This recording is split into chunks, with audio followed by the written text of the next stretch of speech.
മഴതോറും മുൻപിലെ പുത്തൻ സ്റ്റോറിയിലേക്ക് ഏവർക്കും സ്വാഗതം. ഈ സ്റ്റോറി ഇഷ്ടപ്പെടുവാണെങ്കിൽ സബ്സ്ക്രൈബ് ചെയ്യാനേ, അതുപോലെ ലൈക്ക് ചെയ്യാനും ഹൈപ്പ് ചെയ്യാനും മറക്കല്ലേ.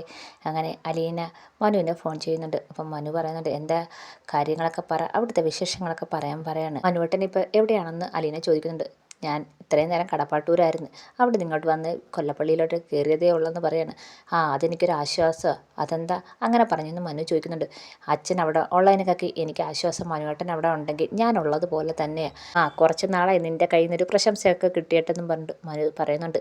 അപ്പം അലീന ചോദിക്കുന്നുണ്ട്, മനുവേട്ടൻ ഞാനൊരു കാര്യം ചോദിച്ചാൽ മനുവേട്ടൻ സത്യം മാത്രമേ പറയാവൂ, എന്നോട് സത്യം മാത്രമേ പറയത്തുള്ളൂ എന്ന് എനിക്കറിയാം. അപ്പം മനു പറയുന്നുണ്ട്, എന്താ നീ കാര്യം പറയാണ്, എന്നെ എങ്ങോട്ട് അച്ഛൻ കൊണ്ടുപോകുന്നതെന്ന് മനുവേട്ടൻ അറിയാവോ എന്ന് ചോദിക്കുന്നുണ്ട്. നിന്നെ കുളത്തൂപ്പുഴയിലേക്കാണ് അങ്കിൾ കൊണ്ടുപോകുന്നതെന്ന് എല്ലായിടത്തും പറഞ്ഞാണല്ലോ.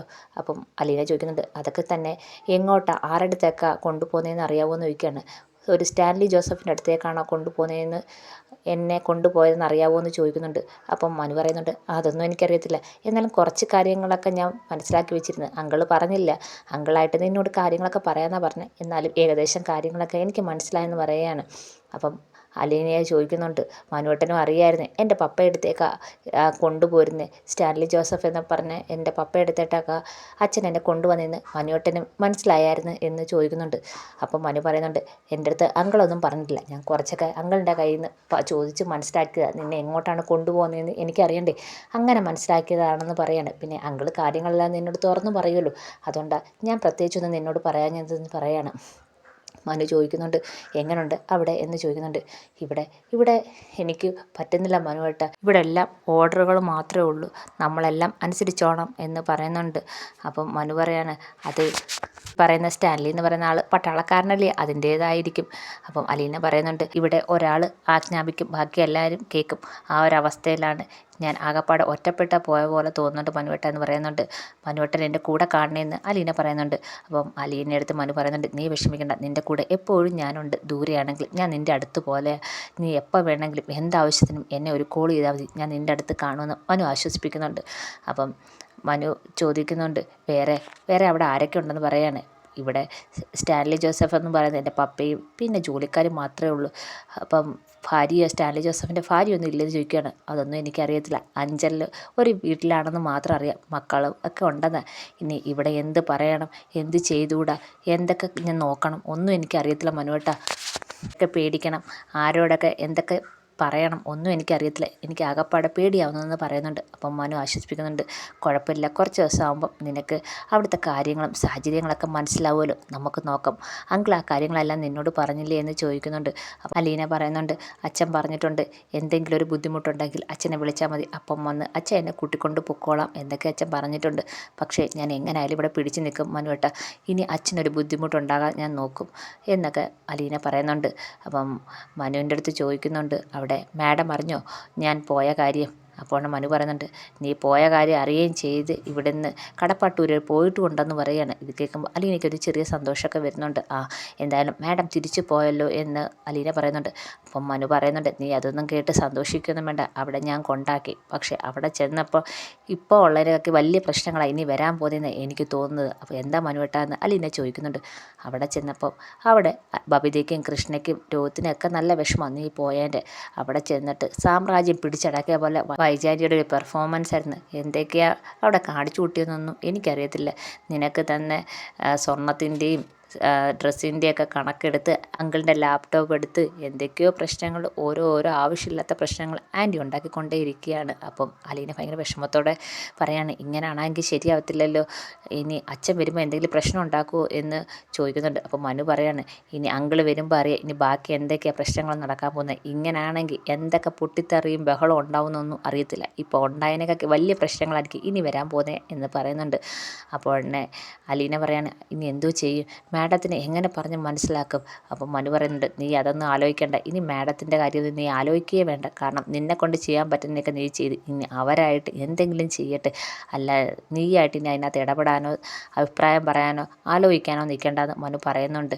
അപ്പം അലീനയും പറയുന്നുണ്ട്, അത് തന്നെ എന്നെക്കൊണ്ട് ചെയ്യാനും പറയാനും പറ്റുന്നതൊക്കെ ഞാൻ ചെയ്ത്, ഇനി മാഡം എന്താണെന്ന് വെച്ചാൽ ചെയ്യട്ടെ, അച്ഛനെ വിഷമിപ്പിക്കാതിരുന്നാൽ മതി, അച്ഛന് സങ്കടം ഉണ്ടാകാതിരുന്നാൽ മതി, കൃഷ്ണയ്ക്ക് ഭവതിക്ക് രോഗത്തിന് വിഷമം ഉണ്ടാവാതിരുന്നാൽ മതി എന്നൊക്കെ പറഞ്ഞ് അലീനയോട് മനുവിനോട് കുറേ നേരം സംസാരിക്കുന്നുണ്ട്. അതിനുശേഷം സംസാരിച്ചിട്ട് മനു മനുവേട്ട എന്നാൽ ഞാൻ വെക്കുക എന്ന് പറയുന്നുണ്ട്. അപ്പം മനു പറയുന്നുണ്ട്, ശരി, നിനക്ക് എന്ത് ബുദ്ധിമുട്ടുണ്ടായാലും എന്നെ വിളിക്കണം, ഞാനിവിടെ ഉണ്ട്, നിൻ്റെ ഒരു കോള് മാത്രം വന്നാൽ മതി, ബാക്കി നിനക്ക് എന്തുണ്ടായാലും നിൻ്റെ അടുത്ത് ഞാൻ കാണും എന്നൊക്കെ പറഞ്ഞ് ആശ്വസിപ്പിച്ച് അങ്ങനെ ഫോൺ വെക്കുന്നുണ്ട്. അതിനുശേഷം അലീന ഇങ്ങനെ മനുവിനെക്കുറിച്ച് തന്നെ ഇങ്ങനെ ആലോചിക്കുന്നുണ്ട്. മനുവിനൊരു സന്തോഷമൊക്കെ ആവുന്നുണ്ട്. അതിനുശേഷം അലീന നേരെ രോഹിത്തിനെ വിളിക്കണം. അപ്പോൾ രോഹിത്തിൻ്റെ ഫോൺ ഇങ്ങനെ ബെല്ലടിക്കുന്നുണ്ട്. രോഹിത്ത് എടുത്ത് നോക്കുമ്പോൾ അലീന ചേച്ചി. അപ്പം അലീന ചേച്ചിയാണെന്ന് പറയുമ്പോഴത്തേക്ക് അകത്തുനിന്ന് കൃഷ്ണമോളും ബബിതയൊക്കെ ഓടി വരികയാണ്. അപ്പോഴത്തേക്ക് രോഹിത്ത് ഫോൺ എടുക്കുന്നുണ്ട്. അപ്പം ബബിതയും കൃഷ്ണയൊക്കെ ഫോൺ പിടിച്ച് വാങ്ങിക്കാൻ നോക്കുന്നുണ്ട്. അപ്പം ഉടനെ ബബിത പറയുകയാണെങ്കിൽ എന്തെങ്കിലും ലൗഡ് സ്പീക്കർ ഇട്ട് അപ്പോൾ എല്ലാവർക്കും സംസാരിക്കാമല്ലോ എന്ന് പറയുന്നുണ്ട്. അങ്ങനെ ലൗഡ് സ്പീക്കർ ഇടുന്നുണ്ട്. അപ്പോൾ ഇതൊക്കെ ഇവർ തമ്മിൽ അടിയൊക്കെ കൂടുമ്പം അലീനയ്ക്ക് ഭയങ്കര സന്തോഷമാവുന്നുണ്ട്. അപ്പം ബബിത ചോദിക്കുന്നുണ്ട്, ചേച്ചി കുളത്തൂപ്പുഴയിൽ എത്തിയോ എന്ന് ചോദിക്കുകയാണ്. ആ എത്തി മോളെ, അവിടെ എങ്ങനെയുണ്ട് ചേച്ചി എന്നൊക്കെ ചോദിക്കുന്നുണ്ട്. അപ്പം ഇവിടെ കുഴപ്പമൊന്നുമില്ല, വലിയൊരു വീടാണ്, അവിടെ ആരുണ്ടെന്ന് ചോദിക്കണം, ആരൊക്കെ ഉണ്ടെന്നൊക്കെ കൃഷ്ണമോള് ചോദിക്കുകയാണ്. ഇവിടുത്തെ സാറ് ജോലിക്കാർ അവർ മാത്രമേ ഉള്ളെന്ന് പറയുകയാണ്. ഇത് കേൾക്കുമ്പോൾ കൃഷ്ണമോള് പറയുകയാണ്, അയ്യോ അവിടെ ആണുങ്ങൾ മാത്രമേ ഉള്ളൂ ചേച്ചി എന്ന് ചോദിക്കുകയാണ്. ആ ആണുങ്ങൾ മാത്രമേ ഉള്ളൂ, ചേച്ചിക്ക് പേടിയാവത്തില്ലേ ഇത്രയും വലിയ വീട്ടിൽ ആണുങ്ങൾ മാത്രം അവരുടെ കൂടെ താമസിക്കാൻ ചേച്ചിക്ക് പേടിയാവത്തില്ലെന്ന് ചോദിക്കുകയാണ്. ഇല്ല മോളെ, അങ്ങനൊന്നും പേടിക്കേണ്ട കാര്യമില്ലെന്ന് അലീന പറയുന്നുണ്ട്. അപ്പോൾ ബബിത ദേഷ്യത്തോടെ പറയുകയാണ്, ഇതൊക്കെ അച്ഛനെ പറഞ്ഞാൽ മതിയില്ല, അച്ഛനല്ലേ അവിടെ കൊണ്ടുപോയി ചേച്ചിയെ വിട്ടത്, അച്ഛനെ പറഞ്ഞാൽ മതിയില്ല, ആ വീട്ടിൽ ആരും ഇല്ലാത്ത വീട്ടിൽ ചേച്ചി കൊണ്ടുവിടേണ്ട കാര്യം വല്ലതും ഉണ്ടോയെന്ന് ചോദിച്ചുകൊണ്ട് ബബിത ദേഷ്യപ്പെടുന്നുണ്ട്. അപ്പോൾ അലീന പറയുന്നുണ്ട്, മോളെ കുഴപ്പമൊന്നുമില്ല, എനിക്ക് വേറെ കുഴപ്പമൊന്നുമില്ല, ഇവിടെ എല്ലാ സൗകര്യങ്ങളും ഉണ്ട്, അവർ നല്ല സ്നേഹത്തോടൊക്കെ പെരുമാറുന്നത്. അപ്പോൾ കൃഷ്ണ പറയുന്നുണ്ട്, എന്നാലും അവിടെ വേറെ ആരും ഇല്ലല്ലോ ചേച്ചി, അച്ഛനും ഇങ്ങനെ പോരുന്നില്ല, ചേച്ചിക്ക് പേടിയാവുന്നില്ലേ എന്നൊക്കെ ചോദിക്കുന്നുണ്ട്. ഇല്ല മോളെ കുഴപ്പമൊന്നുമില്ല, എന്നിട്ട് കാര്യങ്ങളൊക്കെ തിരക്കുന്നുണ്ട്. അപ്പം നിങ്ങളൊക്കെ ആഹാരമൊക്കെ കഴിച്ചോ എന്ന് ചോദിക്കുന്നുണ്ട്. ആ കഴിച്ച് ചേച്ചി, അച്ഛൻ എന്നെ കൊണ്ടാക്കിയിട്ട് പോയായിരുന്നു എന്ന് അലീന പറയുന്നുണ്ട്. അപ്പോൾ ബബിത പറയുന്നുണ്ട്, ആ ഞാൻ വിളിച്ചായിരുന്നു, അച്ഛൻ അവിടെ എവിടെയോ ഹോട്ടലെടുത്ത് താമസിക്കുകയാണ്, അലീന ചേച്ചി അവിടെ കൊണ്ടാക്കിയതിൻ്റെ ഒരു വിഷമോ സങ്കടവും കൊണ്ട് ഇങ്ങോട്ട് വരാൻ വയ്യ, അതുകൊണ്ട് അവിടെ എവിടെയോ ഹോട്ടലിൽ താമസിക്കുകയാണെന്ന് ബബിത പറയുകയാണ്. വല്ല കാര്യം ഉണ്ടായിരുന്നോ, ആരെങ്കിലും പറഞ്ഞായിരുന്നു ഇവിടുന്ന് പോകാമെന്നൊക്കെ ചോദിച്ചിട്ട് ബബിത കുറച്ച് ദേഷ്യപ്പെടുന്നുണ്ട്. അപ്പോൾ അലീന പറയുന്നുണ്ട്, കുഴപ്പമില്ല മാഡം തിരിച്ചു വന്നല്ലോ, ഇനി നിങ്ങളെല്ലാവരും കൂടെ സന്തോഷത്തോടെ കഴിഞ്ഞാൽ മതി എന്നൊക്കെ പറഞ്ഞ് അവരെ ആശ്വസിപ്പിക്കുന്നുണ്ട്. അതൊക്കെ കഴിഞ്ഞ് ഫോൺ വെക്കുന്നുണ്ട്. അപ്പം എല്ലാവർക്കും ഭയങ്കര സങ്കടത്തോടെയാണ് ഫോൺ വെക്കുന്നത്. അതിനുശേഷം അലീന അവരെയും കുറിച്ചിങ്ങനെ ആലോചിച്ചുകൊണ്ടിരിക്കുകയാണ്. അങ്ങനെ പിറ്റേന്ന് നേരം വെളുത്തപ്പം തന്നെ ഉടനെ അലീനയാണെങ്കിൽ നേരെ കിച്ചണിലേക്ക് ചെല്ലുകയാണ്. കിച്ചണിൽ ചെല്ലുമ്പോൾ അവിടെ ആരെയും കാണുന്നില്ല. അങ്ങനെ പുറത്തോട്ട് ചെല്ലുമ്പോൾ സ്റ്റാൻലി ആണെങ്കിൽ ഇടപ്പനെ വഴക്ക് പറഞ്ഞുകൊണ്ടിരിക്കുകയാണ്. അപ്പം ഇതൊക്കെ കേട്ട് പൗലോസ് അവിടെ നിൽപ്പുണ്ട്. അപ്പം പെട്ടെന്ന് വഴക്കും ചീത്തയൊക്കെ പറഞ്ഞുകൊണ്ടിരിക്കുമ്പോഴാണ് അലീന അവിടെ വന്ന് നിൽക്കുന്നത് കാണുന്നത്. അപ്പം പെട്ടെന്ന് സ്റ്റാൻലി അങ്ങ് വല്ലാതാവുന്നുണ്ട്. അപ്പം സ്റ്റാൻലി അങ്ങ് കയറി പോകുന്നുണ്ട്. അപ്പം സ്റ്റാൻലി വഴക്ക് പറയുന്നതും ചീത്ത പറയുന്നതൊക്കെ അലീന കണ്ടതിൻ്റെ ഒരു വിഷമവും സ്റ്റാൻലിക്കുണ്ട്. അലീനയാണെങ്കിൽ ഒന്നും മിണ്ടാതെ അവിടെ ഇങ്ങനെ കുനിഞ്ഞിരിക്കുകയാണ്. അപ്പം ഈ വഴക്കൊക്കെ പറയുന്നത് കേട്ട് പൗലോസും ആൻ്റെ അപ്പനും ഒക്കെ ഇങ്ങനെ കുനിഞ്ഞ് തന്നെ നിൽക്കുകയാണ്. ഇതൊക്കെ അലീനയ്ക്ക് ഭയങ്കര വിഷമമാവുന്നുണ്ട്. എല്ലാ കാര്യത്തിനും ഓർഡറും മാത്രമേ ഉള്ളൂ സ്റ്റാൻലിക്ക് അലീനയ്ക്ക് മനസ്സിലാവുന്നുണ്ട്. അങ്ങനെ ഒരു വിഷമത്തിൽ തന്നെ നിൽക്കുകയാണ് അലീന. ഈ സമയത്ത് കടപ്പാട്ടൂരാണെങ്കിൽ പുല്ലൂരിൽ നിന്ന് തന്നെ രാവിലെ ബാലചന്ദ്രൻ എത്തുന്നുണ്ട്. ബാലചന്ദ്രൻ വന്നറിഞ്ഞ് കൃഷ്ണമോളും ബബിതയും കൂടെ ഓടി വരുന്നുണ്ട്. അച്ഛാ, അലീന ചേച്ചിയെ കൊണ്ടുപോയ വിട്ട സ്ഥലം എങ്ങനെ ഉണ്ടെന്നൊക്കെ ചോദിക്കുന്നുണ്ട്. കുഴപ്പമില്ല മോളെ, അലീന വിളിച്ചില്ലെന്ന് ചോദിക്കണം. ആ വിളിച്ചായിരുന്നു. ആ എന്ത് പറഞ്ഞ അവൾ? കുഴപ്പമൊന്നുമില്ല, അവിടെ ആണുങ്ങൾ മാത്രം ഉള്ളതെന്നാണല്ലോ ചേച്ചി പറഞ്ഞതെന്ന് ബബിത ചോദിക്കുന്നുണ്ട്. ആ എന്നാലും കുഴപ്പമില്ല, നല്ല സാഹചര്യം, വേറെ പ്രശ്നമൊന്നുമില്ല, അച്ഛന് ഉറപ്പുണ്ടായതല്ലേ അവിടെ കൊണ്ട് വിട്ടേന്നൊക്കെ ബാലചന്ദ്രൻ പറഞ്ഞുകൊണ്ട് വരികയാണ്. അപ്പോഴാണ് എന്നാൽ അച്ഛൻ പോയൊന്ന് ഫ്രഷ് ആവട്ടെ എന്ന് പറഞ്ഞ് കയറാമെന്ന് ഒരുതിയപ്പോഴത്തേക്ക് അകത്തുനിന്ന് ബാലചന്ദ്ര ഒന്ന് നിൽക്കുമെന്നും പറഞ്ഞിട്ട് വൈജ വരികയാണ്. അപ്പം ബാലചന്ദ്രൻ കുറച്ച് ദേഷ്യത്തോടെ തിരിച്ചു നോക്കുന്നുണ്ട്. അപ്പം വൈജ ചോദിക്കുന്നുണ്ട്, ഇന്നലെയാണല്ലോ അവളെ കൊണ്ടാക്കാൻ പോയിട്ട് ഇന്നാണല്ലോ വരുന്നത്, ഇന്നലെ എവിടെ പോയിരുന്നെന്ന് ചോദിക്കുകയാണ്.